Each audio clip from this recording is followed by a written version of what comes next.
नमस्कार आप सबका। मैं हूं उदय प्रताप सिंह और इस खास कार्यक्रम इंडिया न्यूज मंच राजस्थान में आप सबका स्वागत है। बहुत महत्वपूर्ण विषय है जिस पे हम अब चर्चा करेंगे अगले सेशन में। विषय का नाम है आधी आबादी का पूरा विकास, महिला सशक्त तो देश सशक्त। और बहुत ही सक्षम पैनल हमारे संग है मौजूद आज के सेशन के लिए। मगर आज बहुत खास अवसर भी है, आज राजस्थान स्थापना दिवस भी है, तो बिल्कुल शुभ मौका हमने चुना है इस कार्यक्रम के लिए। तो जोरदार तालियां राजस्थान के लिए, इस पावन धरती के लिए, इस राज्य के लिए। पहले मैं आपसे शुरू करना चाहूंगा अर्चना शर्मा जी। महिला सशक्त तो देश सशक्त, आप इसमें कितना विश्वास रखती हैं और क्या आपको लगता है अब ये जो आधी आबादी जिसका हम जिक्र करते हैं, ये आधी मतदाताओं का जिक्र भी है, तो अब पॉलिटिकल पार्टीज को भी, राजनीतिक दल को भी, उनको इतनी भी अहमियत देनी चाहिए जिनको दे आर डिजर्विंग? बिल्कुल, देखिए इसमें कोई दौराय नहीं है कि आधी आबादी के सशक्तिकरण से ही संपूर्ण देश का सशक्तिकरण होगा। अब समस्या ये है कि आप उस एम्पावरमेंट को किस संदर्भ में देखते हैं, इकोनॉमिक, पॉलिटिकल, सोशल, इन तीनों को क्लब करना चाहते हैं, सिर्फ पॉलिटिकल एम्पावरमेंट को ही एम्पावरमेंट मानते हैं।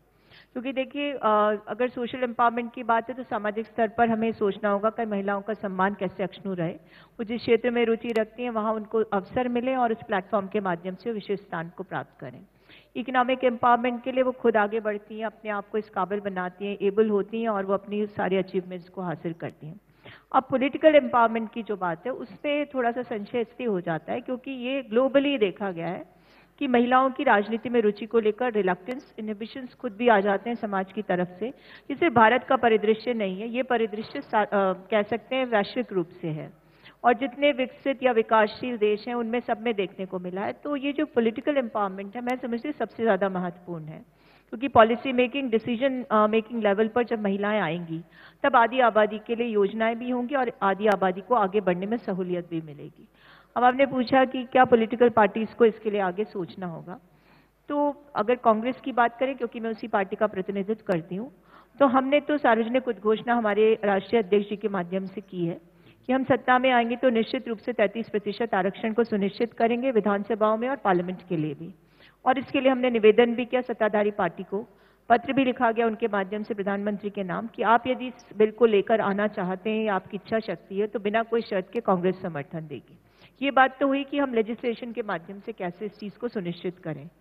लेकिन एक मेरा बात और भी है मानने की कि यदि राजनीतिक पार्टियां सचमुच में आधी आबादी के बारे में सोचती हैं, विमेन रिप्रेजेंटेशन को सुनिश्चित करना चाहती हैं। मैं आपको यहाँ रोकूंगा क्योंकि ये राजनीतिक मुद्दा तो है ही।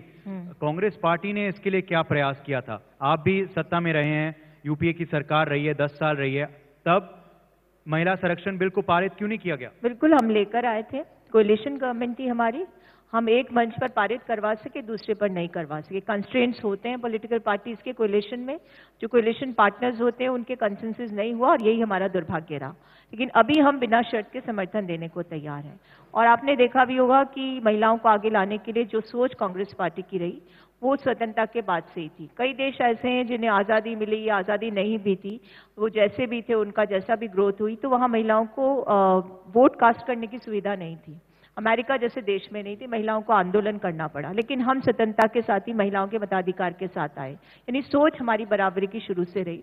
कांग्रेस पार्टी ने निकायों में, पंचायतों में महिला आरक्षण को सुनिश्चित किया और ये जो विमेंस कमीशन है इसकी अवधारणा माननीय स्वर्गीय राजीव गांधी जी की रही। उन्होंने कहा कि एक ऐसा मंच उपलब्ध करवाना होगा जहां प्रताड़ित महिलाएं जाकर के न्याय की गुहार लगा सकती हैं। तो सोच तो हमारे अंदर शुरू से महिला सशक्तिकरण की रही है और मैं सशक्तिकरण, इमेंसिपेशन इन शब्दों से ज़्यादा इस चीज़ में विश्वास करती हूँ कि महिलाओं को जब मंच मिले तो वो आधी आबादी भी साथ आनी चाहिए जो पॉलिटिकली वोट रजिस्टर करती है, और ये परिवर्तन अब देखने को मिल रहा है। बिल्कुल। और अब जी, मगर महिला आरक्षण जो है सुमन जी, वो अब तक ठंडे बस्ते में क्यों पड़ा हुआ है? अगर कांग्रेस इसके पक्ष में है, अगर भारतीय जनता पार्टी इसके पक्ष में है, तृणमूल कांग्रेस की मुखिया ममता बनर्जी का बयान आता है इसके पक्ष में, बीजू जनता दल ने भी 33% टिकटें जो हैं महिलाएं को दी हैं, तो फिर ठंडे बस्ते में क्यों पड़ा है ये महिला आरक्षण बिल? देखिए, एक बात मैं स्पष्ट करना चाहूँगी, मैं इस विषय को राजनीतिक रूप नहीं देना चाहती, क्योंकि महिलाओं को हर विषय को राजनीतिक ट्विस्ट कर देते हैं। लेकिन मैं जो बात रखना चाह रही हूँ, आपने सवाल बहुत लाजमी है क्योंकि केंद्र में हमारी शासन है, लेकिन इस देश का देखिए कितना बड़ा दुर्भाग्य है कि 21वीं सदी में भी हम महिलाओं की बात करते हैं, महिलाओं को मूलभूत सुविधा से वंचित रखते हैं और आधी आबादी की बहुत जोर जोर से नारे लगाते हैं। इस देश में 70 साल से जिन्होंने राज किया और अभी हम लोग 5 साल रिसेंटली आए हैं, तो ये चारों तरफ से कांग्रेस के मित्र हमसे सवाल करते हैं कि आखिर आरक्षण क्यों नहीं। वही सवाल आपका भी था कि आखिर आरक्षण क्यों नहीं। मैं ये सवाल अपने मित्र से भी पूछना चाहूंगी कि उन्होंने जाते जाते, सोनिया जी चेयरपर्सन थी, मुझे याद है कि उस लोकसभा के वो दृश्य भी हम महिलाओं ने पूरे देश के देखे हैं कि किस तरह से पेपर को फाड़ के उड़ाया गया, जो आज कांग्रेस के सहयोगी हैं लालू प्रसाद और उनकी टीम पूरी। तो जो महिलाओं के बिल की धज्जियां उड़ा रहे हैं, उनसे आप कोलैबोरेशन कर रहे हैं और फिर हमसे सवाल कर रहे हैं कि आखिर आरक्षण क्यों नहीं। देखिए, भारतीय जनता पार्टी ने मूलभूत रूप से महिलाओं को सशक्त करने की कोशिश की। आप सुनिएगा थोड़ी सी तसल्ली से। सशक्ति का मतलब क्या होता है, ये भी हमें समझना होगा। सशक्ति केवल रिजर्वेशन दे देने से हो जाएगा क्या? राजनीतिक रूप से हो जाएगा क्या? आर्थिक रूप से संपन्न हो, सामाजिक रूप से संपन्न हो। जब तक देश का माइंडसेट नहीं बदलेगा, तब तक आप महिलाओं की बात नहीं कर सकते। इसीलिए देश के प्रधानमंत्री नरेंद्र मोदी ने बहुत, इन्हीं के मुद्दे थे, हमारे मुद्दे नहीं थे। एक मिनट आप सुमन जी, आपने शुरुआत में कहा था कि आप इस मुद्दे पे, आप नहीं, मैं आ रही हूँ, प्लीज कंप्लीट करने दीजिए। पर आपने कहा था राजनीति, मैं एक ही नहीं, मैं इसी में बता रही थी, सामाजिक नहीं करेंगी, मगर आपने नहीं, आप रिजर्वेशन पे सीधे ले आए, इसलिए प्रॉब्लम इसलिए हुई कि आप रिजर्वेशन पे ले आए। मैं मोदी जी पे इसलिए ला रही हूँ कि महिलाएं कैसे सशक्त होंगी, उसका एक आईना आप लोग को दिखाना चाहती हूँ।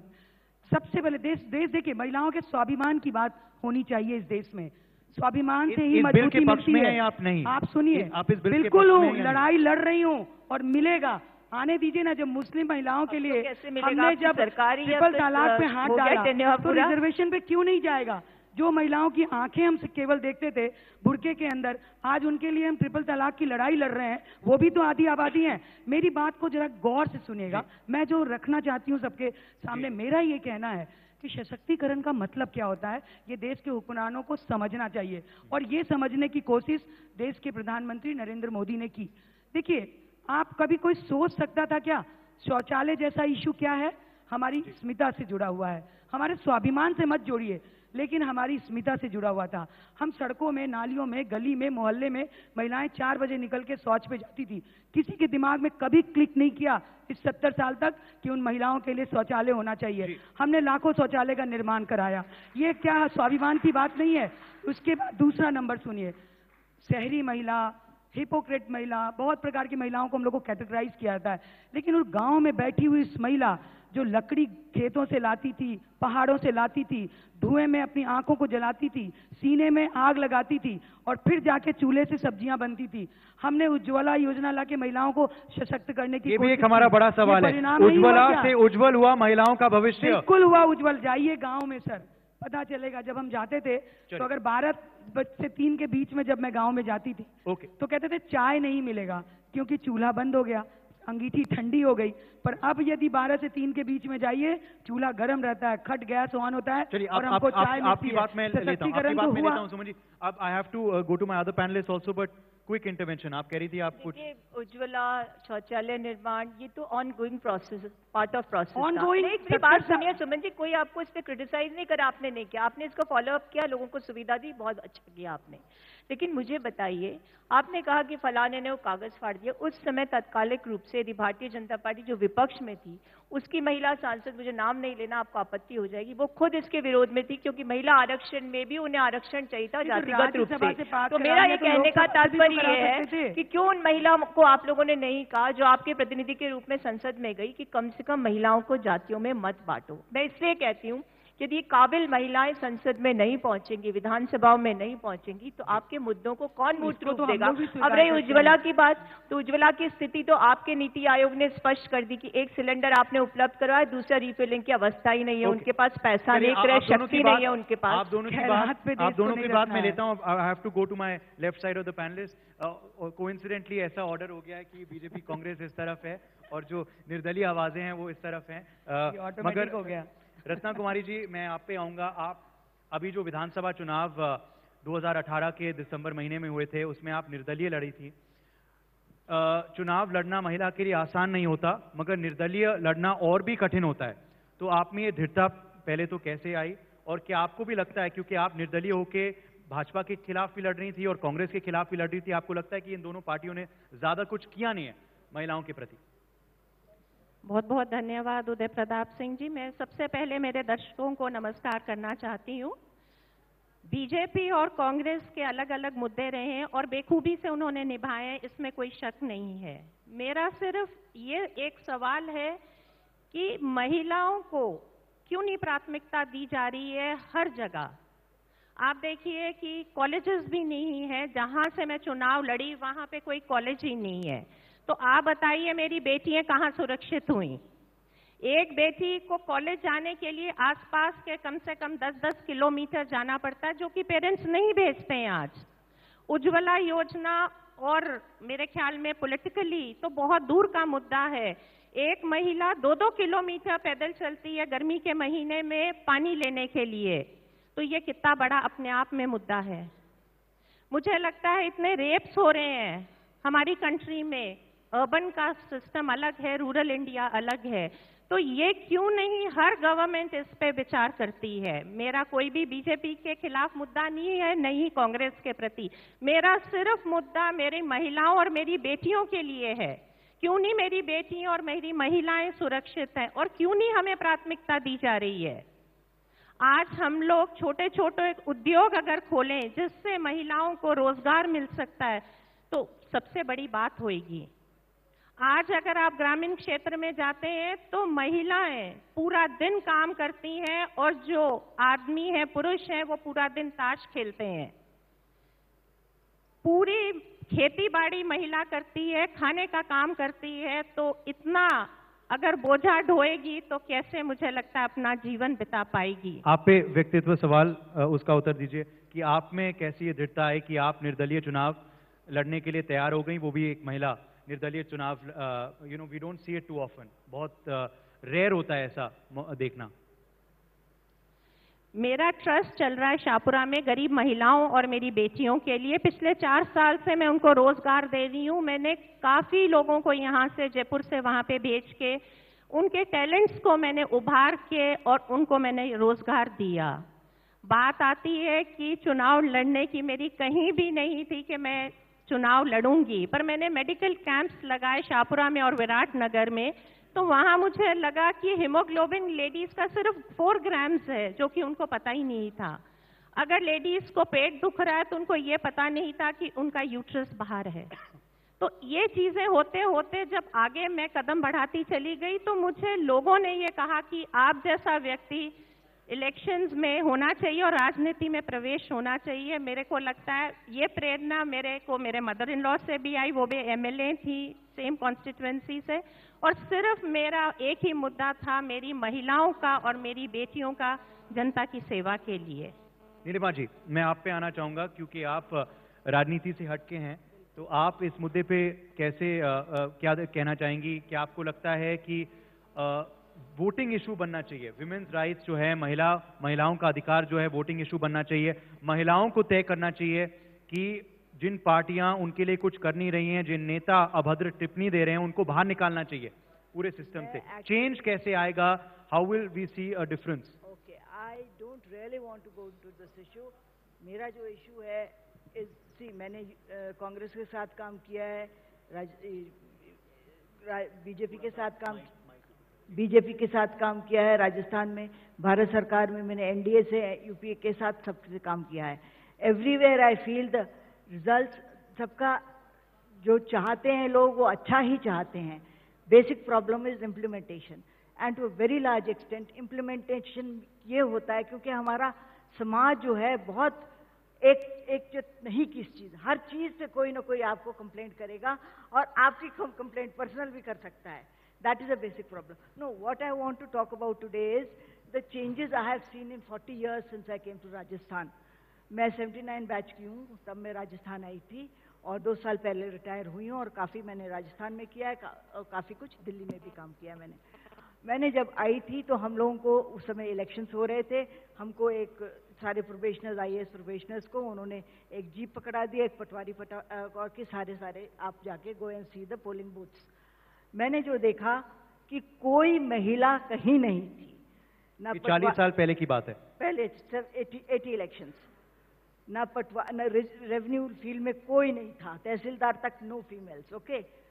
सेम पुलिस में तो सवाल ही नहीं था, इन द अदर डिपार्टमेंट्स कोई नहीं था। अब आप देखिए, पटवारी महिला पटवारी है, महिला तहसीलदार है, महिला गिरदावर है, आरएएस और आईएएस में तो है ही लोग। सिमिलरली पुलिस में भी अब महिला आने लगी हैं, और अदर डिपार्टमेंट्स में भी काफी जेईएंस और कुछ एएंस हो गई हैं। That means they are coming up and they will come up. अच्छा, I will again tell you something about what I, जब मैं होम मिनिस्ट्री में थी भारत सरकार में 25 साल पहले की मैं बात बताती हूँ।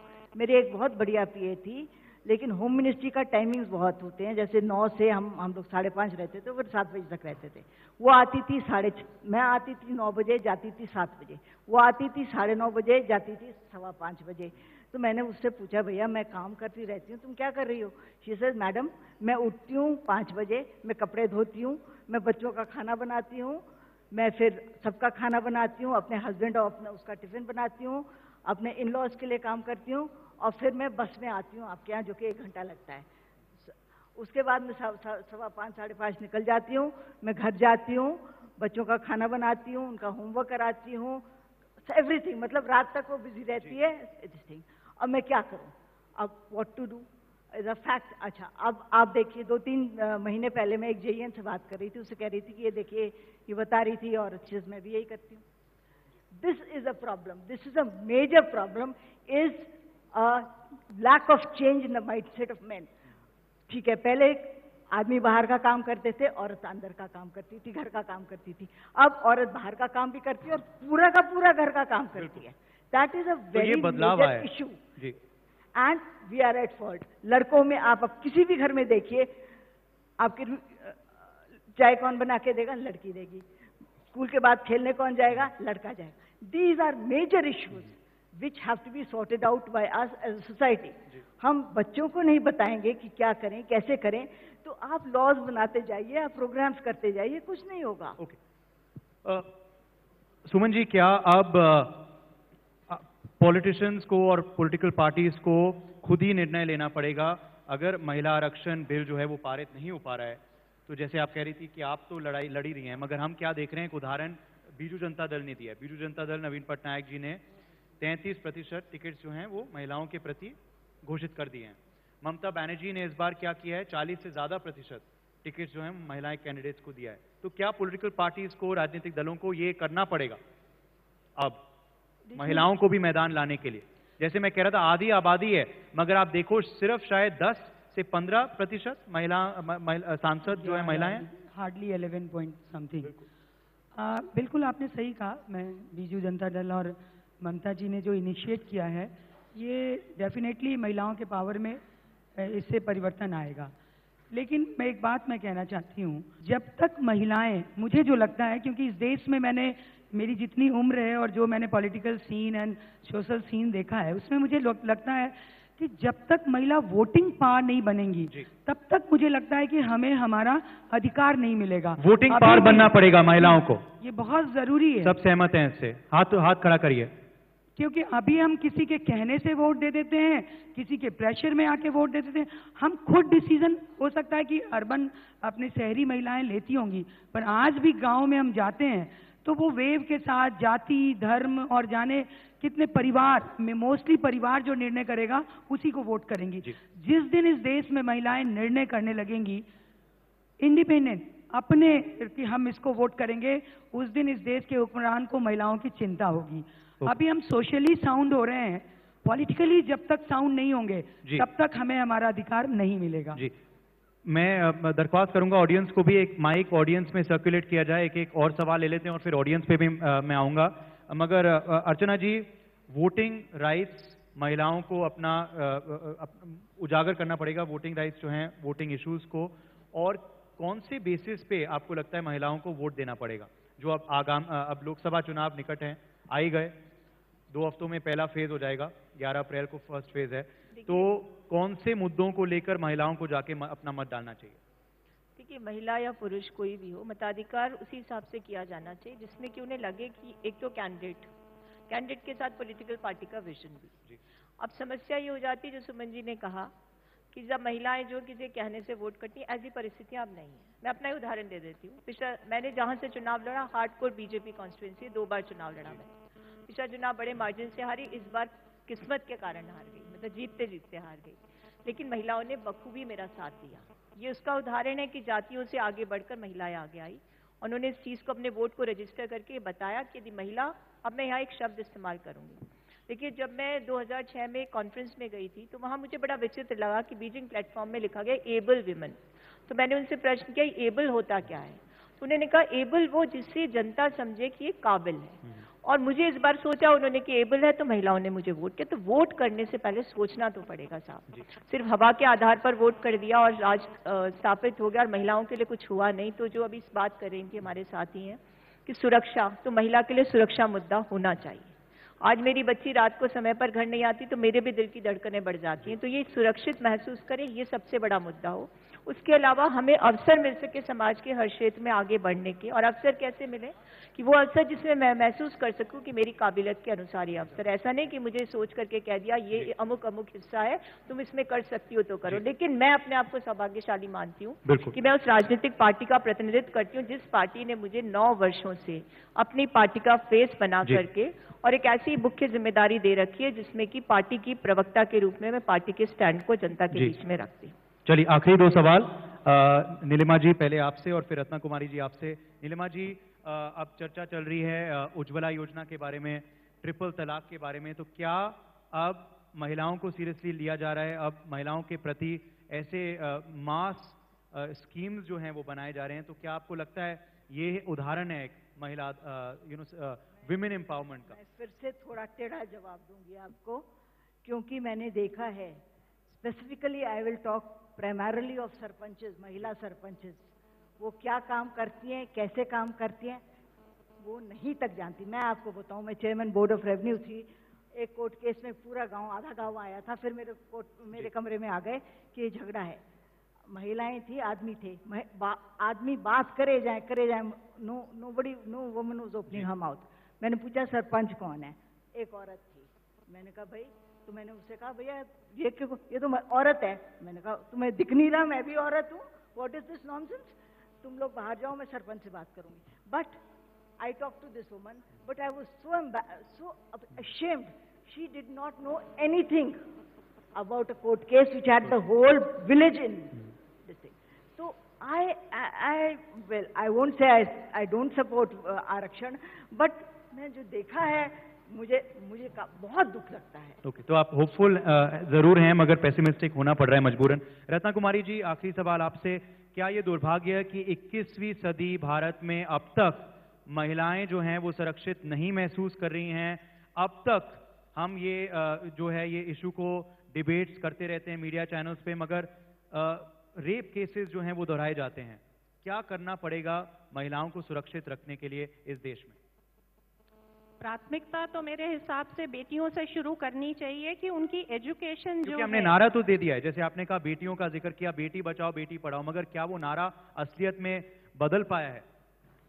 मेरा फिर वही आपको उत्तर रहेगा कि अर्बन एंड रूरल एरियाज में बहुत डिफरेंस है। अभी भी अगर आप गांव में चले जाएं तो बिल्कुल पिछड़े हुए गांव हैं।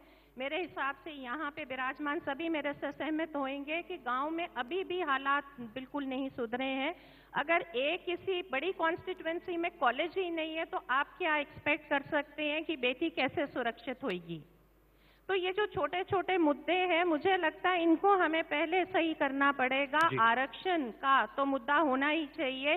क्यों नहीं महिला को मिलना चाहिए मौका अपनी काबिलियत साबित करने के लिए? ये तो बिल्कुल जरूरी है। पर इससे पहले मुझे लगता है कि बेटियां और औरतों को सेफ होना बहुत जरूरी है और हर कदम उठना चाहिए मेरे हिसाब से रूरल और अर्बन एरियाज